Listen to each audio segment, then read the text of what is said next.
आपको कितने लोगों को अभिमान है, घमंड है? जिनको है वो हाथ उठाओ। मैया आपको घमंड है?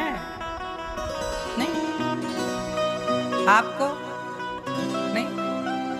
भाई आपको घमंड है किसी बात का? आप मना कर रहे हैं पर घमंड तो है।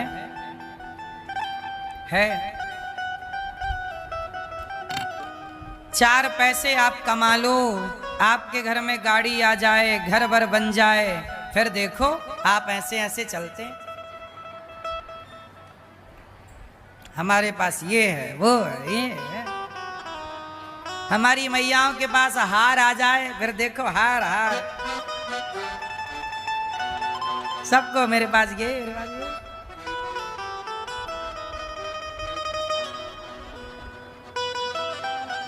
घमंड से कोई बच नहीं पा रहा है।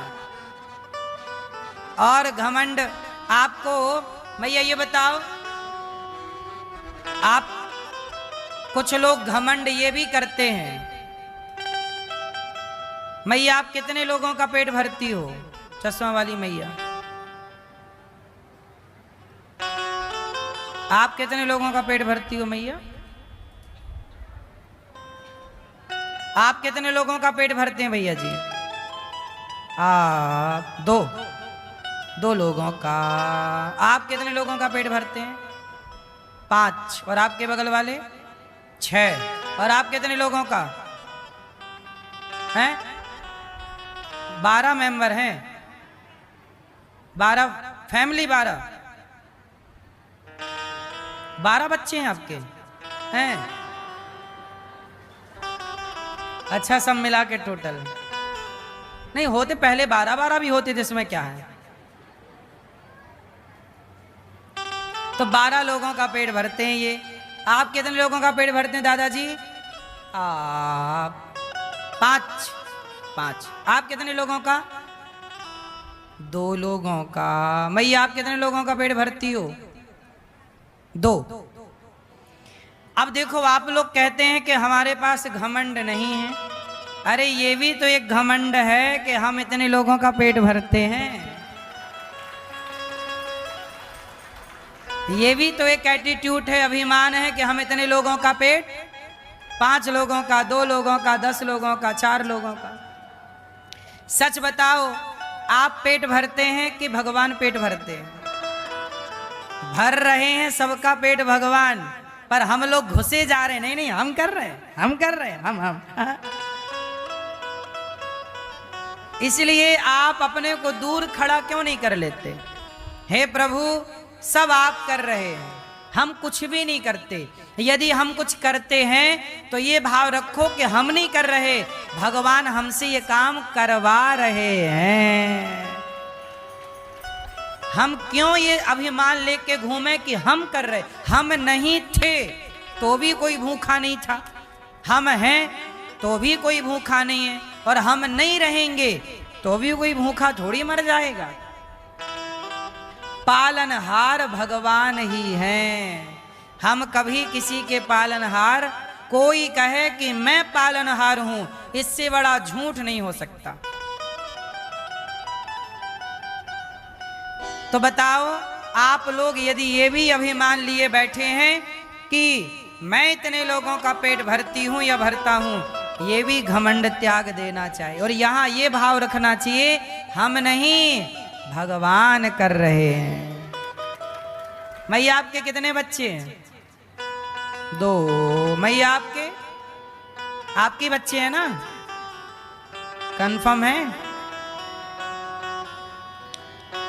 आपके कितने बच्चे हैं? 2। आपके? 5। आपके कितने बच्चे हैं? 3। आपके? 2। भैया आपके ही हैं? कंफर्म? देखो, यहां भी आप लोग गलती कर रहे हैं। आप कह रहे हैं मेरे बच्चे हैं। मैया तुम्हारी हैं, आंखें तुम ही तो लगाई थी अपने बेटे के, कान तुम ही लगाने गई थी, पांव तुम ही तो लेके गई थी जोड़ने, हाँ, आप लोगों ने अपने बेटे के दोनों पांव आप नहीं लगाया ना मैया ने? किसने बनाए? बच्चे के हाथ पांव किसने दिए? आंखें किसने दी? प्राण किसने रखे? कई बार बच्चा मरा हुआ पैदा होता है, पर तुम्हारा बच्चा जब पैदा हुआ था उसमें प्राण थे, तो प्राण तुम्हारी बदौलत थे कि भगवान की बदौलत? तो आप तो झूठी दावा कर रही हो ये बेटा मेरा है।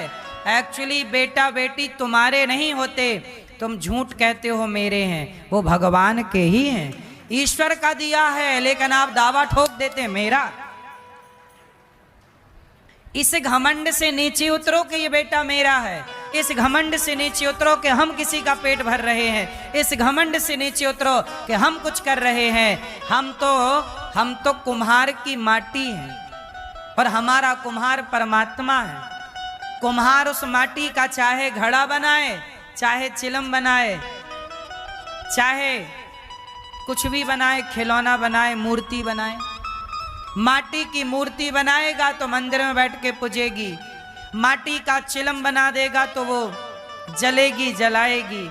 हम तो ईश्वर की हाथ की माटी है। परमात्मा तू जो बनाना चाहे तो बना दे। उसने जो बनाया हम बन गए, हम थोड़ी बन गए, हमें ईश्वर ने। अब आप कहो कि ये बेटा मेरा है, नहीं, आपका बेटा छोड़ो, बेटी छोड़ो। ये मैया जरा कान पे हाथ रखियो, जरा अपने कान पकड़ियो, एक कान पकड़ो, एक बताओ ये कान आपका है? शरीर में आप कौन सी जगह ऐसी है जो आप कह सको ये मेरी? चलो एक जगह बताओ शरीर में जो आपकी हो। कौन सी वो जगह है जो आपकी कह सकती हो या कह सकते हो ये मेरा है या मेरी है? क्या है? बोलो मेरी माँ। ये शरीर भी आपको यहीं छोड़ के जाना पड़ेगा। लोग ले जाएंगे चिता पे रख के आग लगा देंगे, माटी बन जाएगा, राख बन जाएगा। 50 रुपया के घड़े में तुम्हारी राख जाएगी। लोग कहेंगे अस्थियां जा रही हैं। यही तुम्हारी और हमारी औकात है। ज्यादा बड़े बोल घमंड में ना रहो, हाँ या ना? तो मेरी माँ, ये शरीर भी अपना नहीं है। यदि आपका शरीर था तो आंखों में कम दिखने लगा, रोका क्यों नहीं? अंधा होने से अपने को। कानों में कम सुनाई पड़ने लगा, रोका क्यों नहीं? कमजोर पड़ गया शरीर, बुढ़ापा आ गया, बाल पक गए। आपका शरीर था तो आपने बुढ़ा क्यों होने दिया? सदा जवान रहते। इसका मतलब शरीर पर भी आपका वश नहीं चल रहा है, आपका जोर। इसका मतलब ये शरीर आपका नहीं है। सच बताओ, शरीर आपका है? जब शरीर आपका नहीं है तो बेटा बेटी परिवार संसार आपका कैसे हो सकता है? ये झूठा जो घमंड लिए बैठे हो, उतरो सिंहासन से, इस घमंड की सिंहासन से। मेरा कुछ है, मेरा कुछ भी नहीं। ये उंगली भी मेरी नहीं, ये कुछ भी मेरा। ये रोम कहते ना, एक रोम भी मेरा नहीं है। ये रोम, बोलो हाँ। जब कुछ नहीं है तो आप झूठे ही जी रही हो। ये मेरा, आप तो ये मेरा, ये मेरा, ये मेरा, सब ले जाना बांध के। आपने कह दिया कि हमें तो घमंड है ही नहीं, जबकि देखो इतना सारा है। अपने को जीरो कर लीजिए, शून्य। बोले शून्य। शून्य भरा है कि खाली है? शून्य भरा है कि खाली है? जोर से हाँ। जब खाली होगे, शून्यता की ओर जाओगे, तब भगवान की कृपा से भर जाओगे। खाली ही नहीं हो तो भरोगे कैसे? आपने ये मान लिया कि ये मेरा, ना, ये मेरा नहीं, ये मेरा। मेरे तो गिरधर गोपाल, दूसरों ना। भगवान आपके हैं। बेटा आपका नहीं है, बेटी आपकी नहीं है, शरीर आपका नहीं है, संसार आपका नहीं है, ये भगवान आपके।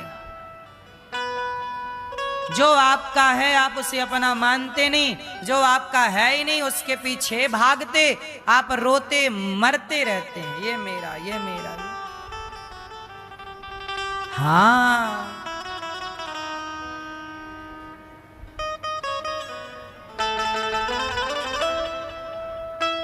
एक डोली चली एक अर्थी चली, डोली अर्थी से कुछ यूं कहने लगी, रास्ता तूने मेरा क्यों ये खोटा किया, सामने से चली जा तू ओ दिल जली।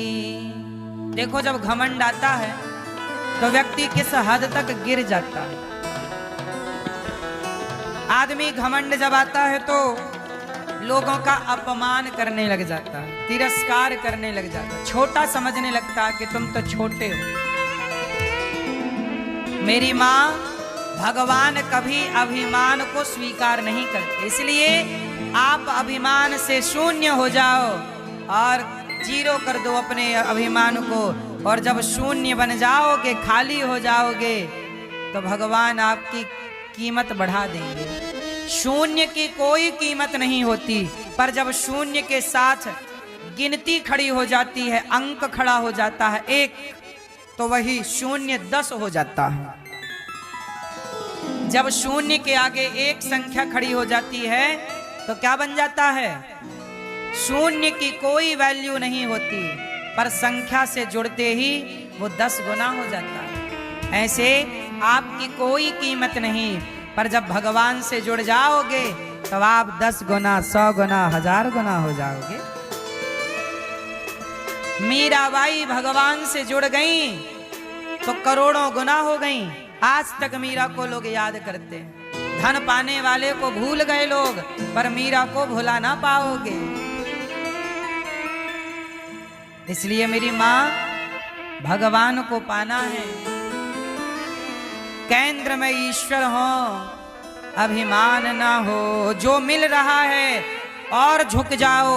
आम का पेड़ फलों से भरता है तो झुकती उसकी डालियां, क्योंकि जो फलों से भरता है वही झुकता है, बबूल कभी नहीं झुकता, इसलिए कांटों से भरा है। जो फलदार हैं, जितना ईश्वर धन दें, जितना धन संपत्ति दें, उतने और सहज बनो, नम्र बनो। आप लोग उल्टा करते हैं, पैसा आता जाता है और अकड़ू होते चले जाते हैं। झुकता वही है जिसमें जान होती है, अकड़ खास मुर्दे की पहचान होती है। एक डोली चली एक कहानी कहूँ, अब जरा ध्यान से सुनो। अभिमान की एक कहानी। एक डोली चली एक अर्थी चली, डोली अर्थी से कुछ यूं कहने लगी, रास्ता तूने मेरा क्यों ये खोटा किया, सामने से चली जा तू ओ दिल जली। एक डोली चली एक अर्थी चली, एक डोली चली एक अर्थी चली, डोली अर्थी से कुछ यूं कहने लगी, डोली अर्थी से कुछ यूं कहने लगी, रास्ता तूने मेरा क्यों ये खोटा किया, रास्ता तूने मेरा क्यों ये खोटा किया, सामने से चली जा तू ओ दिल जली, सामने से चली जा तू ओ दिल जली। एक डोली चली एक अर्थी चली, दोनों की भेंट एक चौराहे में हो गई। तो डोली में बैठी महिला, डोली में बैठी स्त्री बोली अर्थी से, ऐ अर्थी तू क्यों आ गई मेरे रास्ते? मैया, यहाँ डोली अर्थी की बात चल रही है, तुम्हें नाचने की पड़ी है।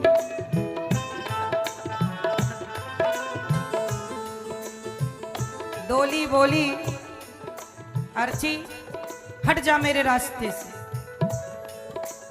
अर्थी बोली बहन बड़े बोल ना बोल, तुझ में लगे, चार मुझ में लगे, फूल तुझ में चढ़े, फूल मुझ में चढ़े। चार तुझ में लगे, चार मुझ में लगे, फूल तुझ में चढ़े, फूल मुझ में चढ़े। अर्थी ने कहा, अरे डोली, चार कंधों का सहारा तुझे है तो चार कंधों का सहारा मुझे। ज्यादा बड़े बोल ना बोल। अर्थी ने कहा, चार तुझ में लगे, चार मुझ में लगे, फूल तुझ में चढ़े, फूल मुझ में चढ़े। चार तुझ में लगे, चार मुझ में लगे, फूल तुझ में चढ़े, फूल मुझ में चढ़े। फर्क इतना है तुझ में और मुझ में सखी, फर्क इतना है तुझ में और मुझ में सखी। अब बैठ जाओ मेरी माँ। सोचो तुम्हें बिठाने के लिए हमें भजन रोकना पड़ा, ऐसे तुम बैठती ही नहीं।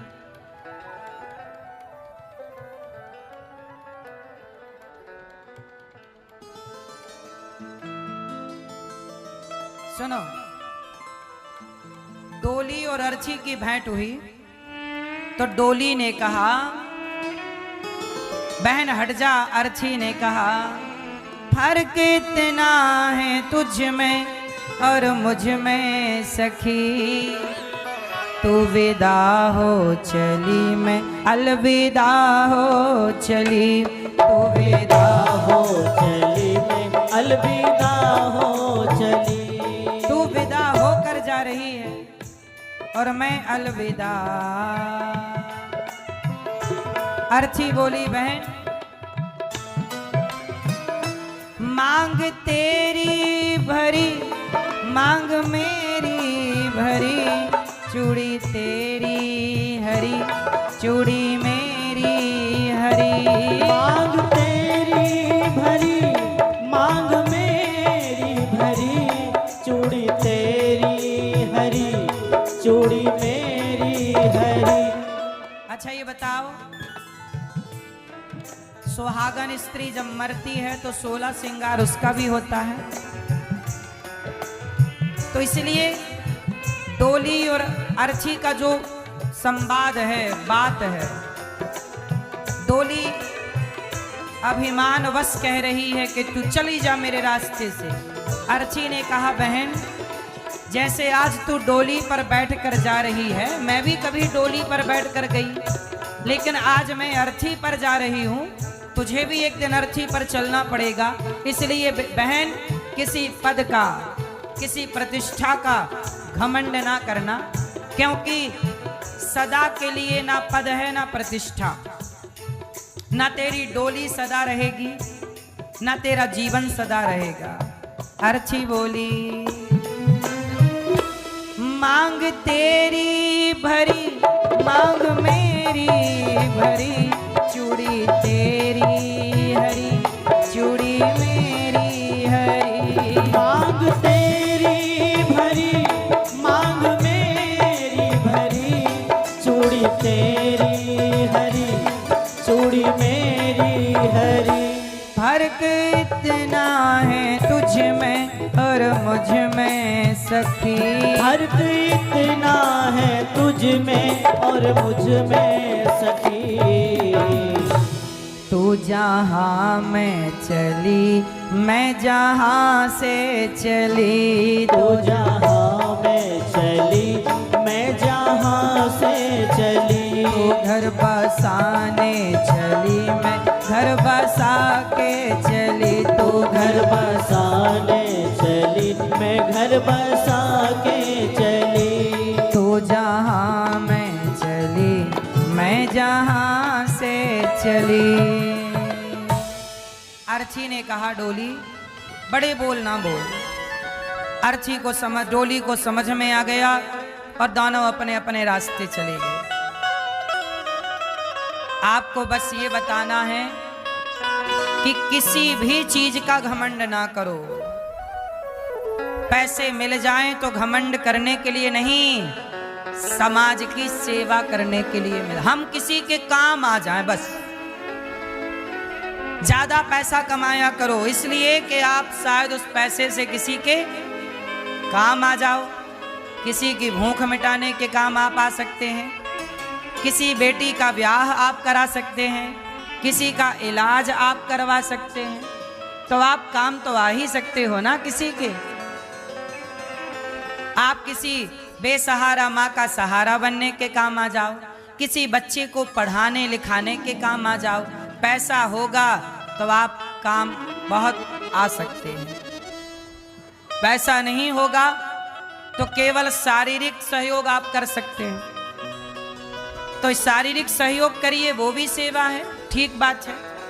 पर यदि आपके पास पैसा होगा तो आप किसी को रोटी दे सकते हैं। इसलिए भगवान करे आपके पास खूब पैसा हो। अच्छे लोगों के पास पैसा होगा ना तो वो अच्छा काम करेंगे, और बुरे लोगों के पास पैसा आ जाएगा वो गलत काम करने लग जाएंगे।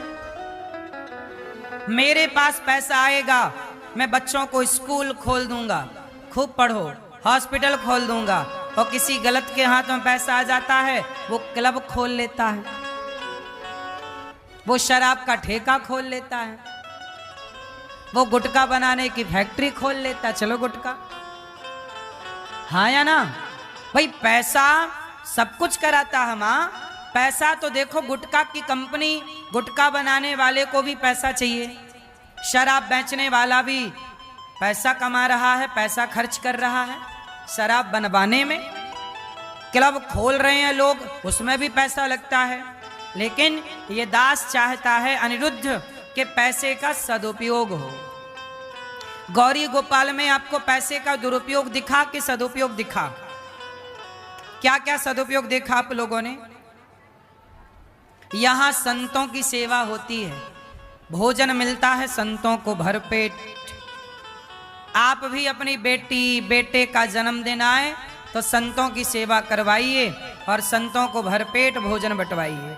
आप भी आज की सेवा करो कि आज हम करेंगे। अभी संतों को आप भोजन देंगे तो संतों के भजन का पुण्य क्या आपको और आपके बच्चों को नहीं मिलेगा? इसलिए थोड़ा थोड़ा पुण्य इकट्ठा करते चलो। जैसे एक एक बूंद पानी इकट्ठा करने से घड़ा एक दिन भर जाता है। जल बिंदु निपाते न क्रमशः पूरिते घटः सह हेतु सर्व विद्यानाम धनस्य च धर्मस्य च। उसी तरह आप भी थोड़ा थोड़ा पुण्य इकट्ठा करो। संतों की सेवा और भोजन बांटना सही काम है कि गलत काम है? तो आप भी बांटिए, आप भी कोशिश करिए कि आज की सेवा आपकी तरफ से हो। आज हमारी एक मैया, उन्होंने कहा कि आज हम वृद्ध माताओं को चीला बंटवाएंगे। तो माताओं के लिए बढ़िया उन्होंने बंटवाया कि आज माताओं की ये सेवा हम करेंगे मैया ने। तो आप भी कुछ कर सकते हैं कि आपकी ओर से माताओं को भोजन मिल जाए कि आज का भोजन हम बंटवाएंगे। 309 माताएं हैं जिन माओं को उनके अपने बच्चों ने घर से निकाल दिया, जिन माओं को उनके अपनों ने दुत्कार दिया। ऐसी माओं को यदि आपका सहारा मिल जाएगा तो इससे बड़ा कोई पुण्य है? और मैं आपसे रोटी ही तो मांग रहा हूं, दौलत नहीं। थोड़ा थोड़ा सहयोग, ये देखो माओं को आप थोड़ा थोड़ा देंगे। ये नाश्ते में आज चीला बांटा गया। भोजन तो रोज दाल चावल सब्जी रोटी का माओं को रहता। कभी आप चाहें तो माओं को खीर बंटवाएं, हलवा बंटवाएं, जो आपका मन है वो आप बोल दें कि आज माओं को ये चाहिए, ये हमारी तरफ से। तो आप भी माओं की सेवा कर सकते हैं। यहाँ पर अखंड रसोई चलती है, 30,000 लोग भोजन करते हैं। कितने हजार लोग? आप लोगों के हिसाब से कितने लोग खाते होंगे यहाँ पर डे? बोलो मेरी, आप लोगों की गणित क्या कहती है? बोलो, खाते होंगे। दिन भर आपने देखा लाइन टूटती नहीं। मैं गिनती क्या बताऊं कि 10,000 के 20,000 के 50,000 के 30,000। मैं तो आपको बस ये कहूं 24 घंटे कोई भी आओ, कितने भी लोग आओ, आपने देखा होगा दिन भर लाइन लगी रहती है, टूटती नहीं है जरा सी देर के लिए लाइन। ये लाइन लगी ही है, ये बट हर सेकंड मतलब रोटी दी जा रही है, भोजन दिया हर सेकंड। आप ये समझिए कि इतनी देर, जितनी देर में मैंने बात की, इतनी देर में तो 5-10 लोगों को भोजन मिल गया होगा, हाँ या ना? सोचिए जितनी स्पीड से यहां भोजन बढ़ता है, मतलब सुई, घड़ी की सुई जितनी स्पीड से चलती है, उतनी स्पीड से यहां सेवाएं चल रही हैं। आप अन्नदान, गौरी गोपाल की रसोई अन्नपूर्णा माता की कृपा की रसोई है, लक्ष्मी नारायण भगवान की कृपा की रसोई है। आप जब यहाँ की सेवाएं करते हैं तो आप पर भी लक्ष्मी नारायण भगवान की कृपा होती है, अन्नपूर्णा माँ की कृपा होती है कि आप भगवान देखते हैं ना कि किस भक्त ने अन्नदान किया। तो ये भक्तों की सेवा से आप भी जुड़े।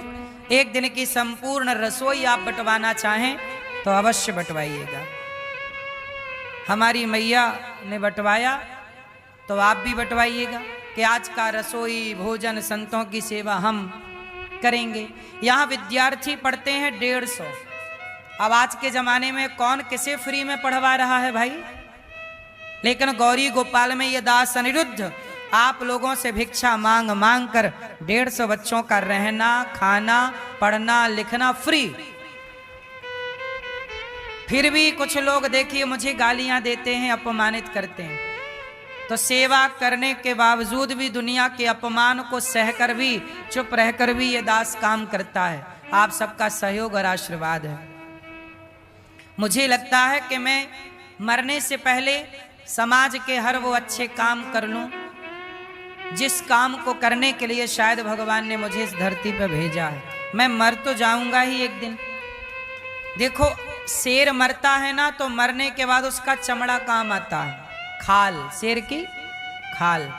मरने के बाद हिरण की भी खाल काम आती है, ऊंट की भी खाल के जूते इत्यादि बन जाते हैं। लेकिन मैंने सोचा कि मैं मरूंगा तो मेरी खाल, तो मरने के बाद मेरी खाल का जूता भी नहीं बनेगा, तो हमारी चमड़ी तो मरने के बाद काम नहीं आएगी।